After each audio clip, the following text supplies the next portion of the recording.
Pour 2016, la carte des intercommunalités du Val d'Oise change, plusieurs d'entre elles se regroupent, provoquant la création de 3 nouvelles communautés d'agglomération, Valparisis, Plaine-Vallée et Roissy Pays de France.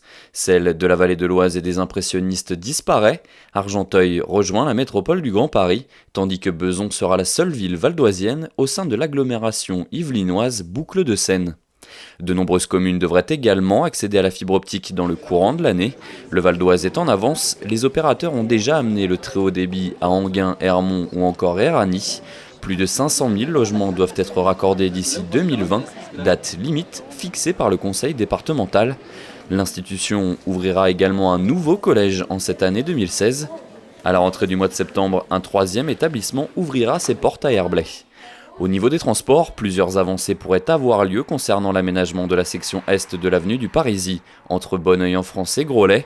L'enquête publique s'est terminée en octobre dernier. Le préfet pourrait rendre une déclaration d'utilité publique en 2016 pour un démarrage des travaux en 2017. Au niveau des transports également, la commune de Deuil-la-Barre veut s'attaquer au PN4.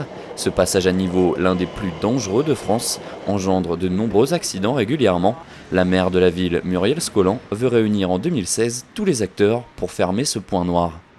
2016 sonnera aussi l'heure de l'avancement de grands projets structurants pour le département, parmi eux Europa City, au cœur du triangle de Gonesse. Ce complexe géant de loisirs de 80 hectares porté par le groupe Auchan est décrit comme le futur quartier des loisirs du Grand Paris.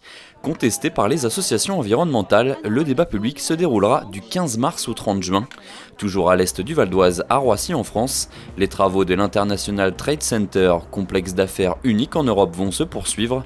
Sur 13 hectares, il comportera un espace de congrès de 3000 personnes, 120 salles de réunion, 3 halls d'exposition et 7 hôtels.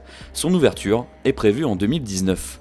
Proche de Roissy, c'est l'une des plus importantes opérations de logement en Île-de-France. Le vaste écoquartier de Louvre est puisé en France. Sa construction va aussi se poursuivre. Sont prévus plus de 3300 logements sur 15 ans, avec des nouveaux équipements et des commerces. Enfin, une bonne nouvelle sur le front de l'emploi. L'épicerie de luxe Ediard va installer son laboratoire de préparation alimentaire à Argenteuil. Un bâtiment de 8000 m² où seront notamment réalisés 200 000 repas VIP servis à l'Euro 2016 de football, puisqu'Ediard a été choisi comme traiteur officiel.